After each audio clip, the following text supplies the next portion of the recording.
Cordial saludo, estimados estudiantes.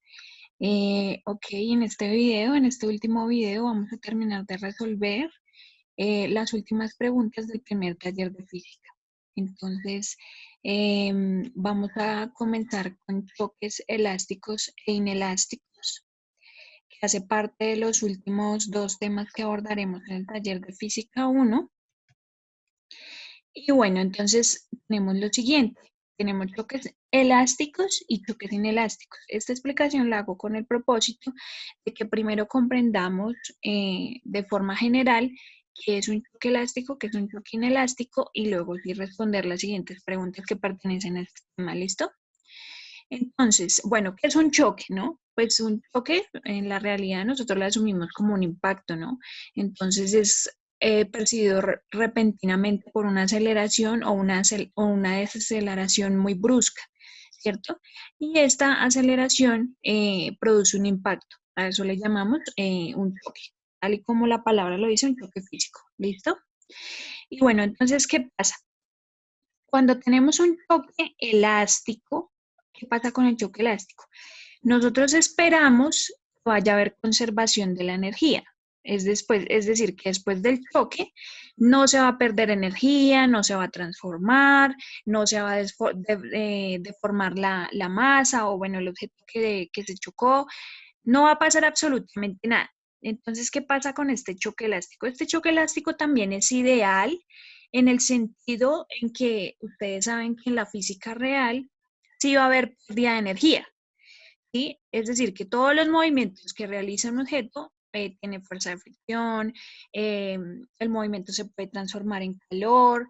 Bueno, existen diferentes tipos de transformaciones de la energía que se dan en la realidad y que nosotros no las podemos, digamos, desechar o despreciar, pues sabiendo que en la realidad física esto sucede, ¿cierto?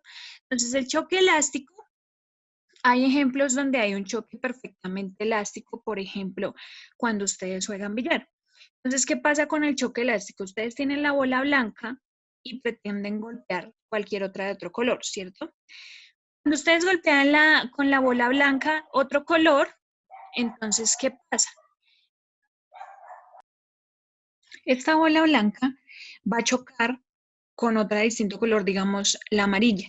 Chocó con la amarilla, como ustedes recuerdan o como las veces que lo han jugado, sigue corriendo la bola amarilla o la de determinado color cualquiera, pero la bola blanca se queda quieta, ¿cierto?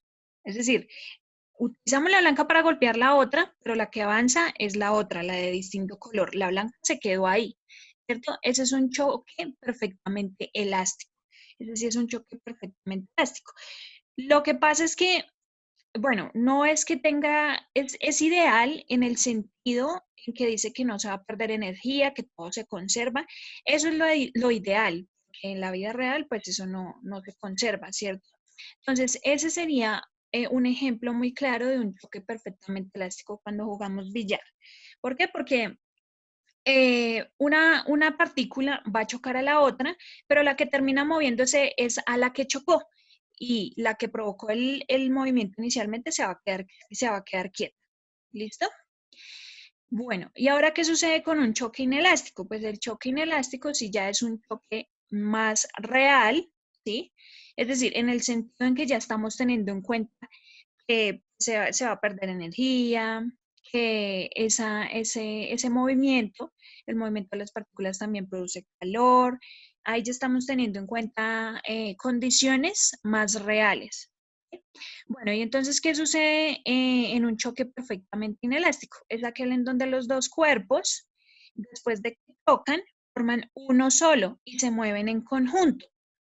Y como tenemos entonces aquí en la imagen de los trenes, entonces, ¿qué pasa?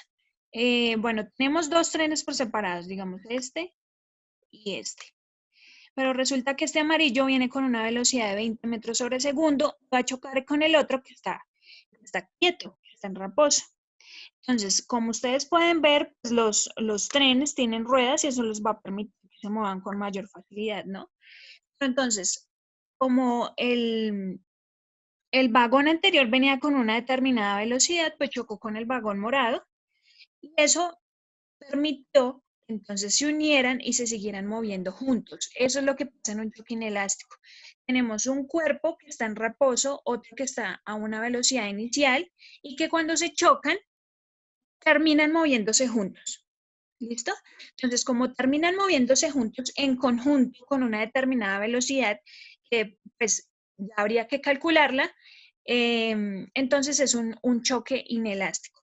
¿Cierto? Lo que nosotros podemos saber en principio es la velocidad inicial que tuvo el objeto para chocar con el otro, pero entonces aquí ya se van a terminar moviendo en conjunto a una velocidad determinada. ¿Listo? Entonces esas son las diferencias entre un choque elástico y un inelástico. En el elástico se supone que todo se conserva, que no hay pérdida de nada.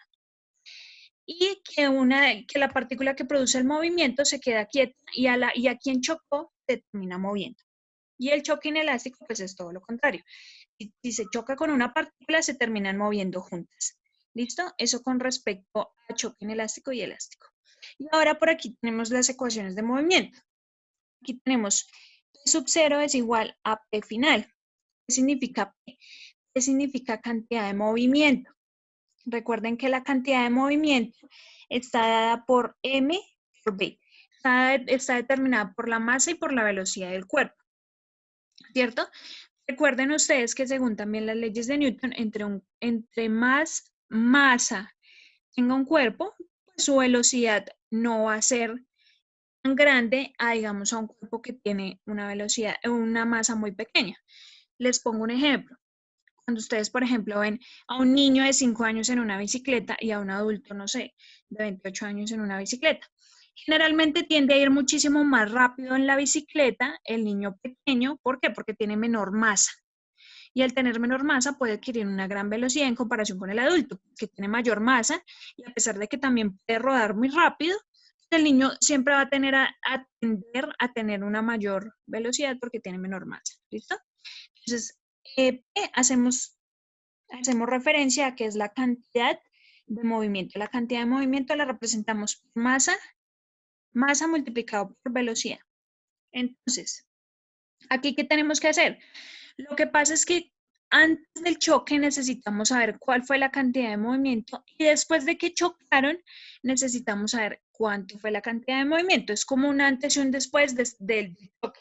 ¿Listo? Entonces, en sub 0 pues tenemos una masa inicial, una velocidad inicial de la partícula A, tenemos una masa y una velocidad inicial de la partícula B, porque recuerden que estamos en medio de dos partículas. Por el momento solo de dos partículas. ¿Listo? Y la cantidad de movimiento final, pues a qué hace referencia, a la masa y velocidad final de la partícula A y a la masa y velocidad final de la partícula B. ¿Listo? Entonces, en los choques tenemos en cuenta tanto cantidad de movimiento como energía, porque es que también estamos hablando de la conservación de la energía, ¿listo? Cantidad de movimiento, como su nombre lo dice, es que tanto me estoy moviendo yo de acuerdo a mi masa y a mi velocidad, ¿cierto? Entonces, en los choques también tenemos que tener en cuenta la energía. Y lo mismo, ¿energía cuál? ¿La energía potencial o la cinética? Pues la energía cinética. Potencial en este momento no la manejamos porque no tenemos ningún objeto del momento a determinada altura. Solamente vamos a manejar energía cinética, que es energía de movimiento lineal. ¿Listo? Solamente movimiento lineal por ahora. Entonces, lo mismo, tenemos que saber cuál fue la energía antes del choque y cuál fue la energía después del choque. ¿Listo? Entonces, la energía inicial de choque, pues recuerden que, como lo habíamos visto en anteriores videos, la energía se mide como un medio de la masa por la velocidad al cuadrado, ¿cierto? Entonces, va a ser un medio de la masa por la velocidad al cuadrado de cada una de las masas, tanto de A como de B, inicial, ¿cierto? Y pues la energía final, que sería un medio de la masa por la velocidad final al cuadrado. Aquí tenemos velocidad inicial porque es sub 0. Y al otro lado del igual tenemos la energía final. ¿Listo? De las dos partículas. Entonces, cada vez que vamos a solucionar un ejercicio de choques donde queramos hallar la masa total del sistema después del choque o la velocidad de cada una de las partículas o la velocidad final de las dos partículas unidas, bueno, en fin, En los casos que nos presenten con choques, vamos a utilizar estas igualdades. ¿Listo? La igualdad de la cantidad de movimiento y la igualdad de la energía. Esas son las dos condiciones que necesitamos saber qué sucede con ellas cuando va a haber un choque, antes y después. ¿Listo, chicos? Eso con respecto a la teoría general de los choques. Bueno, estudiantes, entonces las siguientes dos preguntas que vamos a resolver son precisamente de choques. ¿Listo? Entonces la pregunta número 21 dice, tres bloques de masas iguales están alineados sobre una mesa sin fricción. El bloque 1 avanza con velocidad constante v y choca inelásticamente contra el bloque 2, quedando pegado a él. Estos dos bloques chocarán inelásticamente contra el tercero, quedando pegado a los anteriores. La velocidad del conjunto final es igual a entonces ya vamos a ver cuáles son las opciones. Entonces recuerden, chicos, que un choque inelástico es, aquí no lo están repitiendo, digamos, el bloque 1 avanza con velocidad constante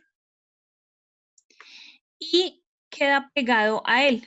Dice, y choca inelásticamente contra el bloque 2 y queda pegado a él. Entonces recuerden que un choque inelástico es que una partícula choca con la otra, pero al final quedan pegadas y se quedan moviéndose con una velocidad determinada en conjunto.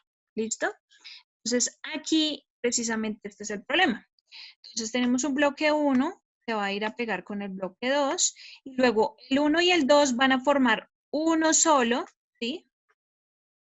Van a formar uno solo, un solo grupo, para luego ir a golpear el tercer bloque. ¿Listo? Entonces nos están preguntando cuál es la velocidad del conjunto final. ¿Listo? Entonces tenemos una velocidad inicial que fue la que llevaba el bloque 1 y obviamente al golpearse con el bloque 2 disminuyó.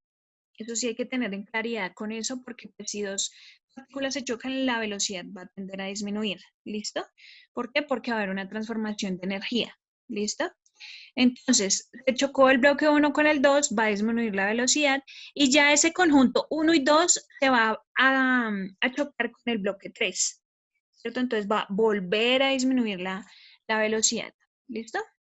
Entonces aquí tenemos, aplicamos conservación de la cantidad de movimiento. ¿Por qué la cantidad de movimiento? Porque es que necesitamos saber cuál fue la velocidad final del conjunto.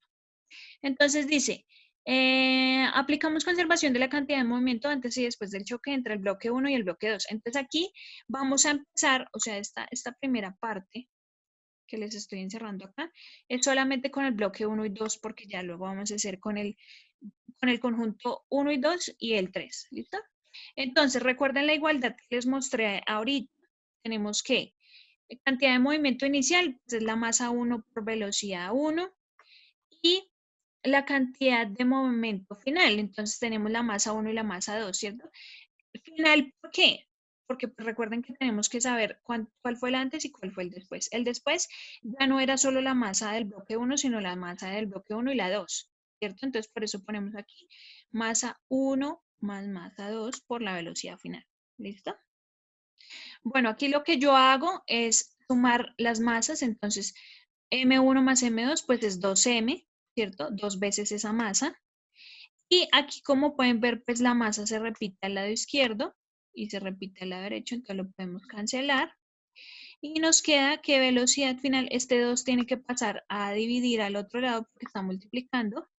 Entonces esto nos queda que velocidad final es igual a B sobre 2. Es decir, cuando el primer bloque golpeó o chocó al segundo bloque, su velocidad se dividió entre 2. Claro, tuvo que disminuir porque precisamente hubo un choque, ¿cierto? Y eso pareciera que ayudara a desacelerarlo un poco, ¿cierto? Entonces, por eso la velocidad se redujo.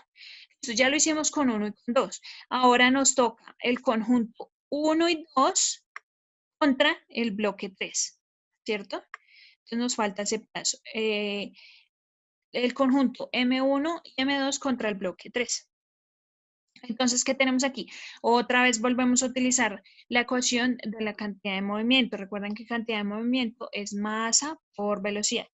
Entonces, ahora aquí la cantidad de movimiento inicial. Tenemos 2 veces m, ¿cierto? Que es la que teníamos acá. La que teníamos acá. 2 veces m por velocidad final va a ser igual a 2 veces m, ¿cierto? Que era lo que teníamos, el conjunto M1 y M2, más m, o sea, es decir, la tercera, ¿cierto? Por velocidad final 2. ¿Por qué velocidad final 2? Porque la 1 ya la habíamos calculado. La velocidad final 1 pues era el conjunto bloque 1 contra el bloque 2. ¿Listo? Entonces la velocidad final 2 va a ser el conjunto bloque 1 y 2 contra el bloque 3. ¿Listo? Entonces aquí tenemos 2m es igual velocidad, a velocidad sobre 2 igual a 3m por velocidad final. Entonces, aquí que tenemos 2m más m, pues sería 3m, ¿cierto? Por velocidad final 2. Entonces, aquí, ¿qué pasa? Esta velocidad final 2, pues entonces este 3 pasa a multiplicar. Aquí, ¿qué pasa? Entonces, nuestra velocidad final, ¿no? Era velocidad sobre 2, ¿cierto? Velocidad sobre 2 era nuestra velocidad final, que era la que habíamos obtenido acá arriba, ¿cierto? Era la que habíamos obtenido acá arriba. Entonces, ¿ahora qué hacemos? Pues entonces vamos a despejar velocidad final 2, que es la que necesitamos. Entonces, aquí vamos a cancelar esta m con esta m que está al otro lado. Este 2 lo cancelamos con este 2 porque uno está multiplicando y el otro, porque este 2 está dividiendo a la b y este está multiplicando. Y solamente aquí nos queda entonces b. En este lado de la igualdad solamente nos queda b, ¿cierto? Y pasamos a dividir este 3 y ya nos queda que velocidad final 2, es decir, ya del grupo del conjunto M1 y M2, contra el bloque 3, entonces ya tenemos la velocidad final que sería b sobre 3.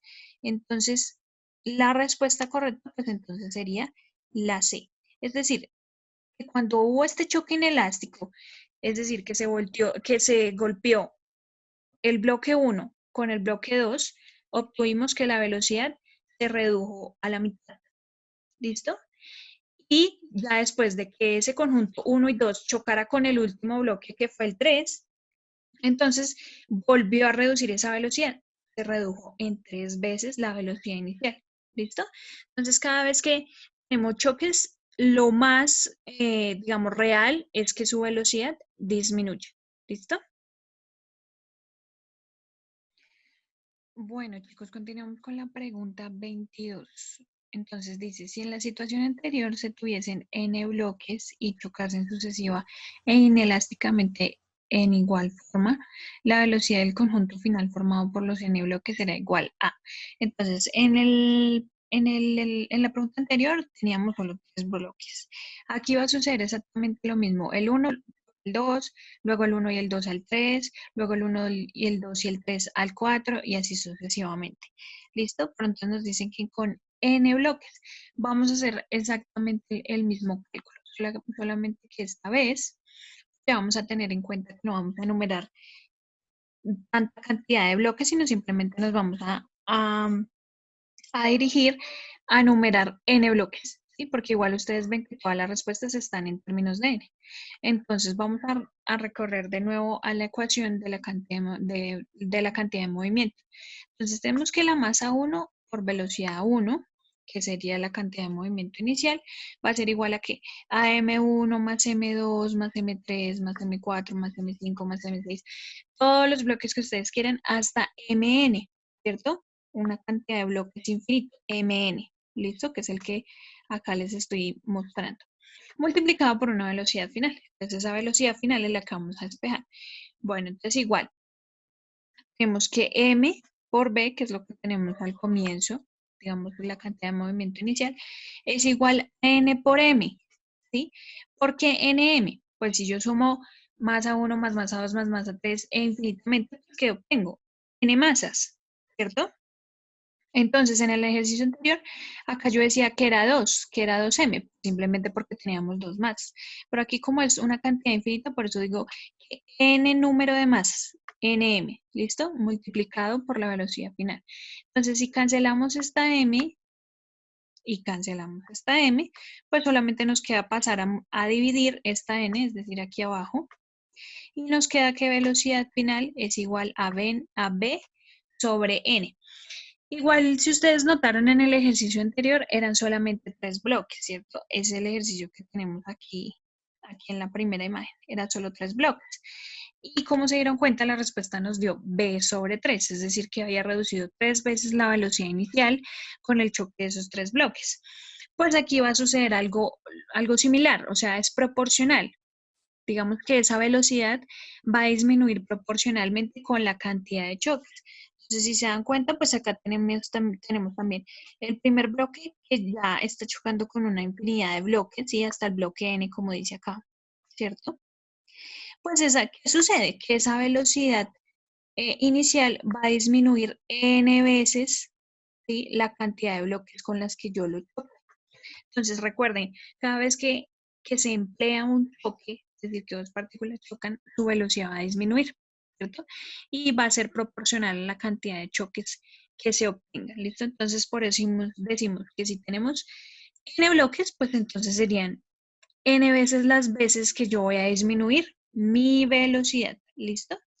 Entonces, recuerden que n hace referencia a un número muy grande que no lo tenemos presente en este momento porque simplemente hacemos de cuenta que es infinito, una infinidad de bloques, ¿listo? Y pues la velocidad disminuirá a medida que chocan con otro inelásticamente, ¿listo? Recuerden que estas dos últimas preguntas eran choques inelásticos, es decir, que cuando chocan se van formando conjuntos que luego se van moviendo juntos, ¿listo? Esos conjuntos se mueven juntos.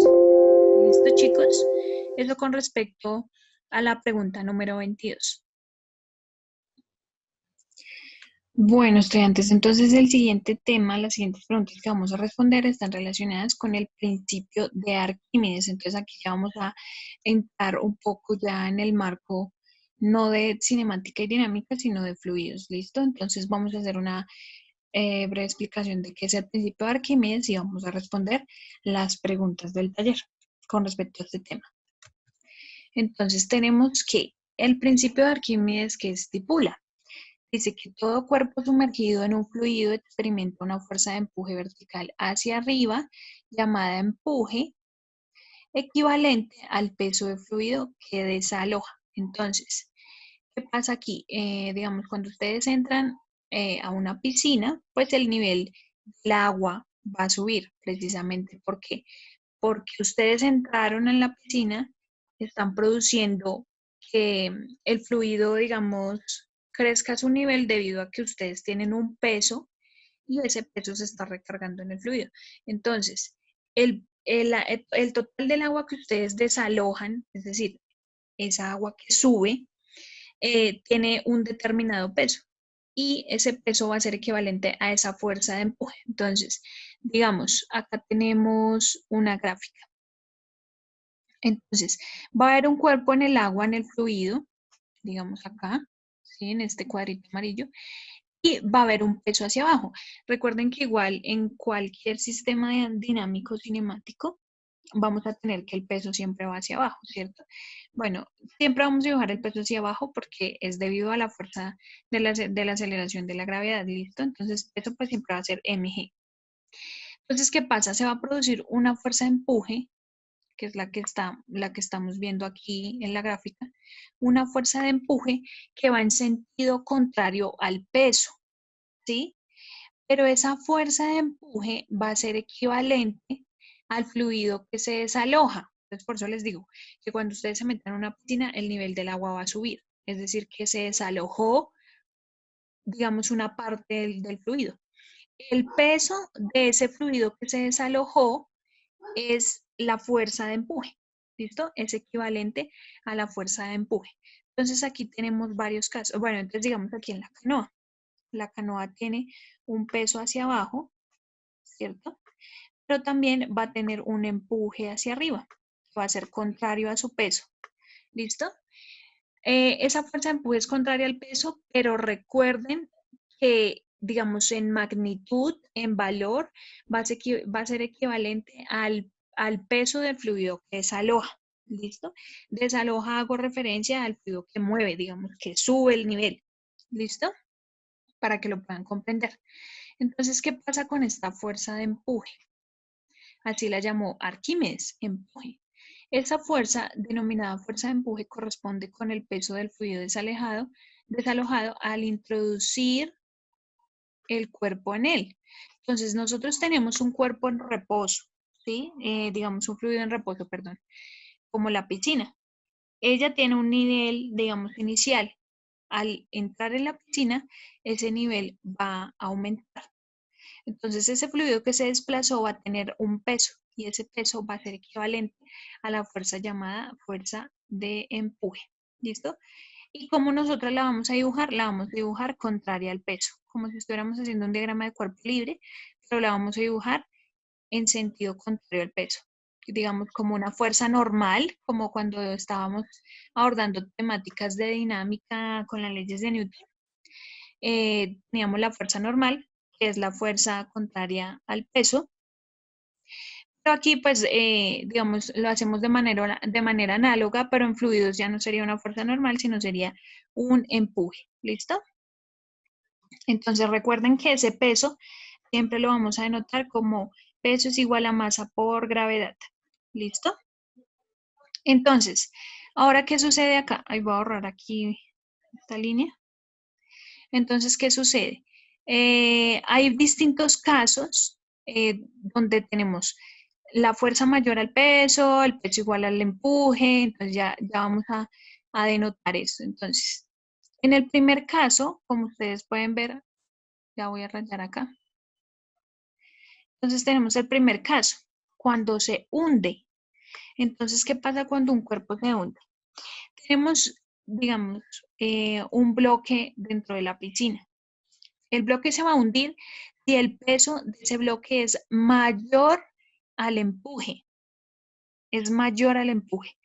Si el peso tiene una fuerza mayor al empuje, entonces el cuerpo se va a hundir, es decir, va a tender a irse hacia abajo, ¿cierto? Por eso decimos que se hunde. Si el peso, miren aquí la relación, si el peso es mayor al empuje, ese sería el primer caso. El segundo caso, que es muy similar al cuarto, ya vamos a ver cuál es la diferencia. Entonces, en el segundo caso dice que el peso es igual al empuje, es decir, que hay un equilibrio, ¿cierto? Las dos son iguales, pero ¿qué va a pasar? Las dos son iguales, pero el cuerpo igual permanece sumergido, va a tender a ascender. ¿Listo? Pues aquí les voy a poner un texto para que... Entonces, cuando el cuerpo está en equilibrio, va a ascender hacia la parte de arriba. ¿Listo? Aquí cuando el cuerpo está en equilibrio, las dos fuerzas son iguales, ¿cierto? Pero de todas maneras el cuerpo va a tender a subir. Les voy a dibujar una flecha para que se acuerden. Entonces el cuerpo va a tender a subir, ¿listo? Cuando el peso es igual al empuje. Entonces, cuando está en equilibrio, él puede permanecer, digamos, dentro del agua, en equilibrio, quieto, porque las dos son iguales, pero después de un rato, él va a subir, va a ascender hasta que llegue a la superficie. Y cuando llegue a la superficie, pues se va a presentar el cuarto caso, que es cuando ya está flotando, flotando. Entonces, ¿cuál es la diferencia? Que cuando está en equilibrio, sí, las dos son iguales, tanto el peso como el empuje son iguales, pero el cuerpo está sumergido, está dentro del agua, está en equilibrio. ¿Listo? Y cuando está en equilibrio, pues va a tender a subir hasta que llega a la superficie. Entonces, cuando ya llega a la superficie, la mitad del cuerpo va a estar en el agua y la otra mitad fuera del agua. Y es decir, que cuando sucede eso, ya va a estar flotando. ¿Listo? Entonces esa es la diferencia. Es muy diferente estar un cuerpo en equilibrio a estar flotando. Cuando está en equilibrio, él está quieto debajo del agua, todavía está sumergido. Pero cuando ya llega a la superficie, ya tiene la mitad del cuerpo fuera del agua y la otra mitad del cuerpo introducida en el agua. Entonces ya está flotando.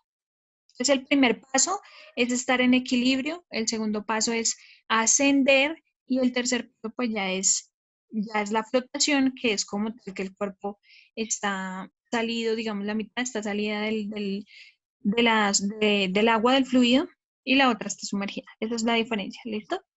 Y el tercer caso, pues entonces sería cuando el peso es menor al empuje. ¿Listo? Entonces, cuando el peso es menor al empuje, entonces va a ascender totalmente, ¿sí? O sea, ni siquiera va a haber un punto de equilibrio, sino que apenas cae el objeto en el agua, va a subir. ¿Listo? Va a subir. ¿Listo? Eso sucede cuando el peso es menor al empuje. Entonces, en el equilibrio, recuerden que se va a quedar quieto. Él se queda quieto, sumergido en el agua, porque las dos fuerzas son iguales. Pero entonces aquí, cuando asciende, es que directamente que nosotros introducimos el cuerpo dentro del agua, va a ascender. Ni siquiera se va a quedar quieto, sino que de una vez va a ascender, precisamente porque, como ven acá, el vector del empuje es muchísimo más grande. Entonces, él apenas esté en el fluido, va a subir. ¿Listo? ¿Por qué? Porque su peso no es lo suficientemente grande. El empuje es mayor. ¿Listo? Esas son las diferencias. Entonces, vuelvo y les repito. Cuando el peso es mayor al empuje, el cuerpo se va a hundir. Cuando son iguales, pues el cuerpo va a permanecer quieto, sumergido dentro del agua, ¿cierto? Pero después de un rato va a subir y va a empezar a flotar, que sería el segundo caso y el tercer caso están relacionados en ese sentido, que primero se queda quieto, en equilibrio, y luego después de un rato va a tender a subir y a quedar flotando. ¿Listo? En cambio, en el cuarto caso, pues el peso es menor, el empuje es mayor, pero el cuerpo de una vez va a ascender. ¿Listo? Va a ascender, pero no va a flotar, ¿no? Porque entonces ahí ya habría una diferencia. Flotar es cuando ya las dos están en equilibrio, es decir, están las mismas. Peso y empuje están en iguales condiciones. Aquí él va a ascender, pero nunca va a llegar a flotar. ¿Listo? Entonces aquí vuelvo, aquí en estos cuadritos, les puse de nuevo las explicaciones. Peso real mayor que la fuerza de empuje, pues es porque es P mayor a E. Aquí es P igual a E y P menor a E. ¿Listo? Cuando se nos presentan estos casos. ¿Listo? Bueno, aquí que tenemos las ecuaciones de movimiento. Que bueno, que en este caso es solamente el empuje, ¿cierto? Determinada según el principio de Arquímedes. Y nos dice que el empuje va a ser igual al volumen por la densidad por la gravedad. Bueno, la gravedad hay que tenerla en cuenta porque obviamente tanto en cinemática dinámica en fluidos pues está acelerado por la fuerza de la gravedad. ¿Listo? Y bueno, y en densidad, bueno, acá densidad sí es algo muy importante porque pues la densidad hay que tenerla presente debido a que unos cuerpos son más densos que otros y el mismo fluido también es más denso que otro. Entonces hay que tener en cuenta, digamos, que el objeto que nos están dando es muchísimo más denso que el mismo fluido, o sea, el agua, ¿sí? Entonces vamos a tener en cuenta esas condiciones. Y el volumen. Entonces, empuje tiene en cuenta tanto el volumen como la densidad como la gravedad. ¿Listo? Eso con respecto al principio de Arquímedes. Entonces recuerden que todo cuerpo sumergido en un fluido experimenta un empuje vertical hacia arriba, que en este caso es contrario al peso. ¿Sí? Entonces digamos, este es el empuje, este es el peso, siempre son contrarios, pero ese valor de ese empuje hace referencia al peso del fluido que sacó, que desaloja. ¿Listo? Y si hacemos un diagrama de cuerpo libre, pues sería contrario al peso. ¿Listo? Entonces, eso con respecto a la explicación del principio de Arquímedes. Entonces, aquí les voy a dejar un video que hace referencia a la anécdota que tuvo Arquímedes para descubrir este principio. Adelántate. Mi orfebre me ha hecho esta corona. Es de oro sólido, o eso dice él. Sospecho que me ha timado un poco. ¿No podría haber mezclado el oro con otro metal menos noble y menos costoso? Ahora dinos tú, ¿podemos comprobarlo sin destruir la corona? Te escuchamos, Arquímedes. Es imposible, Majestad. Habría que romper la corona. Y sería una lástima. Es un objeto tan bello. No te he preguntado tu opinión, Nabotos. Me pregunto si no estarás confabulado con el orfebre. Bueno, Arquímedes, ¿vas a demostrarme lo que sabes? Lo intentaré, Majestad. Necesito algo de tiempo. ¿Te basta con un día o necesitas 2? Un par de días serán suficientes.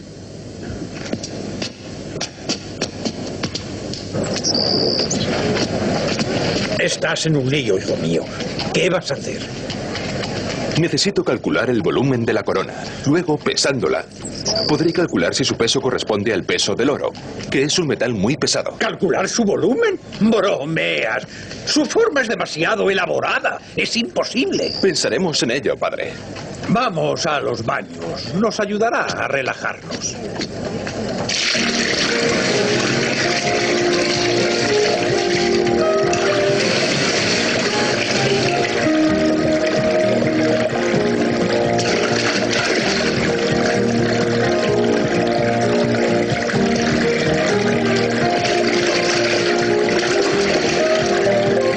¿Qué piensas? ¿Qué te propones, Arquímedes? ¡Eureka! ¡Lo encontré! ¡Eureka! ¡Eureka! ¿Qué ocurre? ¿Se ha ido? ¿El baño estaba demasiado caliente? No lo sé. Ha gritado, ¡Eureka! ¡Lo encontré! Pero, ¿qué ha encontrado? Aquí no hay nada que encontrar. Estoy seguro de haber limpiado bien la bañera. ¡Eureka! ¡Ten cuidado! ¿Quién es ese? ¿Qué hace corriendo desnudo por la calle? Es Arquímedes, el hijo de Fidias. Está loco. Y bien, Arquímedes, ¿esta corona está hecha de oro puro? Naturalmente que sí. Fundí 60 piezas de oro para hacerla. Pedid que traigan 60 piezas de oro, majestad.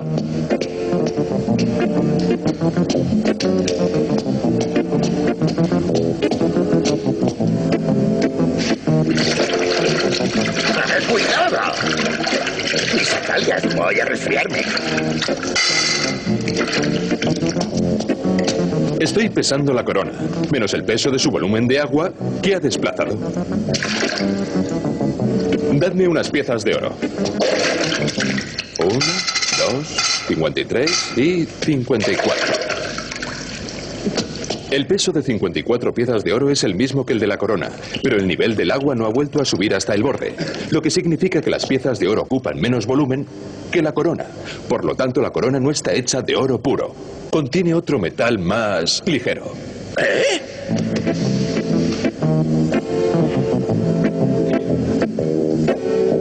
Majestad. ¿Estás seguro de lo que dices? Sí, majestad. ¡Arquímedes se equivoca!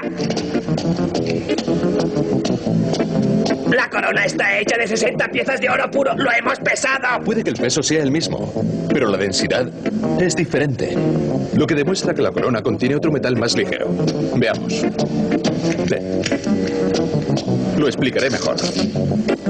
El peso es el mismo, pero el cojín es mucho más grande. Está hecho de una materia menos densa que el oro. Mi señor, lo juro, soy un hombre honrado. Nunca me atrevería. Hay un modo de comprobarlo. ¿Cuál? Traedme una maza. Ten cuidado, Arquímedes. Tienes que estar muy seguro. Si mi corona está hecha de oro puro y tú la destruyes... Si ese es el caso, haced que corten mi mano. Oh.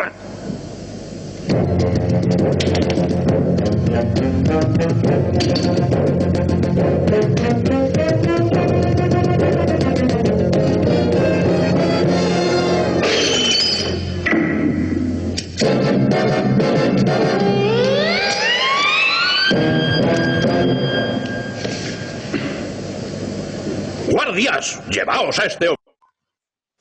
Bueno, chicos, entonces ahí les dejo el video para que saquen sus conclusiones. Bueno, entonces seguimos con la pregunta número 23 que dice: una bomba desinflada se encuentra en el fondo de un recipiente que contiene agua. Esta está conectada a otra exterior inflada, como se muestra en la figura. Al comprimirse la bomba exterior, entra aire a la otra que está en el agua. Y esta flota, ¿por qué? Entonces, bueno, la bomba empieza a flotar porque su volumen aumenta. Entonces, como nosotros tenemos una bomba que está afuera y le estamos imprimiendo aire, la bola, la bomba que está dentro del agua va a crecer, ¿sí? Por lo tanto, va a aumentar su volumen debido al aire. Entonces, cuando aumenta su volumen, aumenta su fuerza de empuje. ¿Por qué? Porque aumenta su peso, ¿sí? Ya no es solo la bomba, sino el peso de la bomba más el peso del aire. Entonces, va a aumentar ese volumen y por lo tanto, como está llena de aire, pues entonces va a empezar a flotar. Entonces, el principio de Arquímedes nos indica eh, que un cuerpo flota cuando la fuerza de empuje es mayor o igual al peso. Entonces, aumenta el volumen, ¿sí? Digamos, acá, la bola ya está inflada. Aumenta el volumen, pero, y aumenta su peso, pero aún así no es suficiente. El peso del agua sigue siendo mayor, ¿sí? Entonces va a tener un peso hacia abajo, ¿cierto? Y va a tener una fuerza de empuje hacia arriba. Pero resulta que esa fuerza de empuje es muchísimo más grande, ¿sí? Y va a llegar un momento en que asciende, como les había mostrado en los casos anteriores, va a llegar un momento en que asciende y su fuerza de empuje y su fuerza y su peso van a ser iguales, por lo tanto van a flotar, va a flotar en la superficie del agua. Recuerden que cuando ya hay una parte descubierta de agua y una cubierta de agua, ya está, es porque ya está flotando y la fuerza del empuje y la fuerza del peso son iguales, ¿cierto? Entonces, al inflar el globo tenemos que el volumen pues aumenta, la fuerza de empuje también aumenta, su peso también, pero el peso pues no alcanza a ser tan grande que la fuerza de empuje. Por lo tanto, va a llegar un momento en que va a ascender y empieza a flotar. ¿Listo? Entonces, por lo tanto, la respuesta correcta es la D, que dice que al aumentar el volumen de la bomba, aumentó el empuje sobre ella, haciendo que descendiera. ¿Listo? Como les había explicado en los casos anteriores con las imágenes, en los casos en donde el empuje es mayor, el empuje es igual o el empuje es menor al peso. ¿Listo? Eso con respecto a esta pregunta. Bueno, continuando con la pregunta 24. Dice, el principio de Arquímedes establece que un fluido cuerpo total o parcialmente sumergido en un fluido recibe de esta una fuerza vertical hacia arriba llamada empuje igual al peso del fluido desalojado. Entonces la pregunta es, en un recipiente que contiene 20 centímetros de agua, se inducen alternativamente. Entonces tenemos varias pues, esferas u objetos que han sido metidos en 4 recipientes con agua y nos están preguntando qué el cuerpo sumergido que recibe mayor empuje es. Entonces vamos a remitirnos a los 4 casos que habíamos visto en la explicación anterior, cuando se hunde, cuando está en equilibrio, cuando asciende y cuando está en flotación. Entonces, vamos a ver cuando se hunde. Entonces aquí vemos que la respuesta 4 es cuando se hunde y nos están preguntando que cuál tiene el mayor empuje. Como ustedes ven acá, cuando se hunde el peso es mayor al empuje, entonces esa respuesta no podría ser. Ahora miremos esta, la 3. Dice que está, o sea, se ve que está flotando porque tenemos el cuarto caso, ¿cierto? Cuando el cuerpo está en la superficie y tiene una parte descubierta y otra sumergida. Y dice que el peso es igual al empuje. Entonces, como las dos son iguales, tiene que haber alguna que sea mayor. Entonces, por lo tanto, esa también está descartada. Luego dice la 2. La 2 que vemos, que prácticamente la esfera está en el centro, digamos, en el centro del recipiente y está quieta, ¿cierto? Es decir, y tampoco está ni arriba ni abajo de la superficie. Entonces podemos decir que está en equilibrio. Es decir, que tanto empuje como peso están iguales, por eso ella está en el centro del recipiente, digámoslo así. Entonces esa es descartada porque tampoco es mayor. Y como vemos, el caso correcto es cuando asciende, es decir, cuando tiene la fuerza de empuje muchísimo mayor. Aquí como ven, ustedes ven, este es el fondo del recipiente.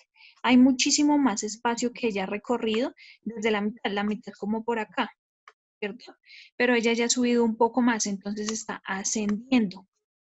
Está ascendiendo. Por lo tanto, la respuesta correcta es la 1, debido a que en los 4 casos que tenemos, estos 4 casos que tenemos de flotación, Cuando la fuerza de empuje es mayor es cuando el objeto está ascendiendo y como vemos en las imágenes, el único que se ve que está ascendiendo es el 1, por lo tanto, esa es la respuesta correcta. Bueno, con la pregunta 25 tenemos lo siguiente. En la figura 3, el volumen desalojado por el cuerpo es igual a, bueno, ya lo habíamos mencionado antes, y bueno, acá tenemos el cuerpo flotando, ¿cierto? Y existía una condición. Recuerden que la condición era que medio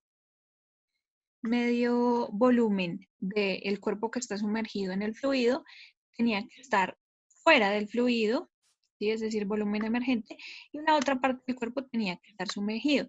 ¿Para qué? Para saber que precisamente esta fuerza de empuje y esta fuerza de peso son proporcionales, son iguales. ¿Listo? Entonces decimos que el cuerpo está flotando cuando la mitad del volumen está emergido y la otra está sumergido. ¿Listo? Entonces, por lo tanto, la respuesta correcta es el volumen desalojado es igual al volumen de la parte que está sumergida. ¿Listo? Entonces, porque aquí nos están preguntando por el desalojado, es decir, el que está por fuera. Entonces, la respuesta correcta es el volumen de la parte que está sumergida. Son iguales. ¿Listo, chicos? Esto con respecto al concepto de flotación. Empuje y peso tienen que ser iguales y proporcionales. Bueno, en la pregunta 26 tenemos el cuerpo se sumerge completamente por qué. Entonces estamos hablando del caso 4, ¿cierto? Lo que sucede en el caso cuarto. Entonces, recuerden, chicos, que dos cuerpos pueden tener el mismo peso, pero no la misma densidad, tal como aparecía en la anécdota de Arquímedes. ¿Sí? Un metal ligero puede tener el mismo peso que el oro, pero eso no significa que tengan la misma densidad, ¿listo? Entonces, aquí en el ejemplo vemos que la madera pues, es mucho, digamos, menos densa que un clavo, ¿sí? El plástico también es menos denso que una moneda porque sigue siendo metal, y lo mismo que el papel, ¿sí? El hielo. Entonces, pueden tener el mismo peso, pero no la misma densidad. Entonces, aquí nos están preguntando que el cuerpo se sumerge completamente porque estamos hablando de densidad. Entonces, la densidad, la respuesta correcta es la densidad del cuerpo es mayor que la densidad del agua. ¿Por qué estamos comparándolo con el agua? Porque, bueno, se supone que ya en el problema anterior nos habían dicho que estaba lleno de agua. Entonces, obligatoriamente tiene que ser mayor la densidad del objeto a la del agua para que se hunda. Porque si se cumple que la densidad del agua es mayor, pues nunca se va a hundir. ¿Listo? Entonces, obligatoriamente la densidad del cuerpo tiene que ser muchísimo mayor a la densidad del agua.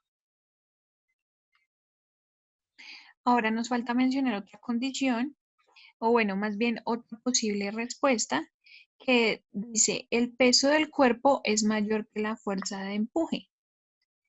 ¿Sí? Eso también podría ser una respuesta correcta, ¿sí? Digamos, en el sentido de que también se cumple, como los vimos en los anteriores casos, que si el peso es mayor, pues él va a tender a hundirse, ¿cierto? La fuerza de empuje no es tan grande como para que el cuerpo suba y lo saque a flotar, no, sino que se hunde. Entonces, digamos que las dos respuestas parecen viables, ¿sí? Si hablamos netamente de la condición de densidad, pues sería la respuesta A, pero digamos, en general, la respuesta A y la respuesta C se pueden cumplir, tal y como lo habíamos visto por los anteriores casos que habíamos evaluado. Entonces, si el empuje es menor al peso, también tiende a hundirse. ¿Listo? Entonces, prácticamente esas dos condiciones se cumplen a la hora de resolver este problema. Bueno, chicos, entre las últimas dos preguntas ya cambiamos ligeramente el tema. Vamos a incluir dos preguntitas de equilibrio estático, de dinámica. Y entonces tenemos la siguiente pregunta. Según la figura, si la fuerza F equilibra el sistema mostrado, el valor de X es. Entonces tenemos una fuerza que no está necesariamente en la mitad del sistema, sino que está un poco más hacia la izquierda de la mitad y es la que está produciendo el equilibrio del sistema. Tenemos D1, digamos la distancia de 7.5, tenemos la fuerza del lado izquierdo que es 9 newtons y la del lado derecho que es 15 newtons. Y nos están pidiendo calcular el valor de X, es decir, cuánto vale todo toda esta distancia. Entonces ya tenemos D1, que es 7.5, nos toca hallar Y. Si hallamos Y, ya la podemos sumar con 7.5 y hallar todo el valor de X, ¿cierto? Entonces, lo que vamos a hacer es igualar las fuerzas y las distancias para hallar el valor de E. Entonces tenemos F1 por D1 es igual a F2 por D2. Entonces, si nosotros pasamos a dividir este F2 que está multiplicando con D2, lo pasamos aquí a dividir, acá, tal como lo puse, F1 por D1 dividido D2, F2, obtenemos D2, que es el valor de Y que queremos calcular. ¿Listo? Este tramo es el que queremos calcular. Entonces 9 vale la fuerza 1, es decir, la de la izquierda, por D1, que es 7.5, que es el que tenemos acá, sobre 15, y que es 15 la fuerza 2. ¿Listo? Igual a 4.5. Entonces 4.5 es el valor de Y. ¿Listo? Es este pedacito. Este pedacito vale 4.5. Y ya lo único que nos queda es sumar ese 7.5 que ya teníamos con el Y, que es el que hallamos, 4.5, y eso nos da 12 metros. Es decir, que todo el valor de X es igual a 12 metros, porque hallamos Y, que era el pedazo que hacía falta, que valía 4.5, y ya teníamos 7.5, que era el valor de la fuerza hasta el extremo izquierdo. ¿Listo? Entonces, la respuesta correcta, pues entonces son 12 metros. Lo único que hicimos fue despejar el valor de la distancia que no teníamos. Bueno, chicos, y esta ya sería la última pregunta para terminar el taller 1 de física, junto con los anteriores 2 videos, y ya se culminaría toda la parte, digamos, de física clásica, lo que es cinemática y dinámica, ¿listo? Entonces, esta última pregunta está relacionada con el caso anterior, pero lo único que nos están preguntando es que si ese punto de apoyo, o sea, F, esta fuerza F, se corre al punto X, entonces, ¿qué va a pasar? Como ustedes pueden ver, F está corrida un poquito más hacia la izquierda, es decir, que ahí el sistema está en equilibrio, y tengan en cuenta que una fuerza es más grande que la otra, ¿cierto? Entonces, si se corre al puro centro, donde digamos acá donde puse el punto rojo, y se mueve al puro centro de los 12 centímetros, porque recuerden que en el anterior problema esto nos dio 12 centímetros, entonces quedaría en el punto central, es decir, digamos acá, que puede medir 6 centímetros, digamos. Entonces, ¿qué va a pasar? Como hay una fuerza menor al lado izquierdo, va a girar hacia la derecha, entonces por lo tanto la respuesta correcta es que gira hacia la derecha. ¿Y cuál es la razón de ello? Es que sí, esa fuerza estaba corrida hacia la izquierda precisamente para que se estuviera quieto, debido a que hay dos fuerzas distintas. Pero si lo movemos de ahí, ya no va a estar en equilibrio. Si la ponemos en el centro donde estaba X, ese sistema ya no va a estar en equilibrio y se nos va a mover. ¿Pero hacia dónde se nos va a mover? Hacia donde está la fuerza mayor, que es la de 15 newtons. Por lo tanto, va a girar hacia la derecha, hacia las manecillas del reloj. ¿Listo? ¿Por qué? Porque la fuerza mayor está en la parte derecha. ¿Listo? Bueno, chicos, entonces con esta última pregunta ya terminamos el taller de física clásica, y en los próximos videos abordaremos los talleres de ondas y de termodinámica.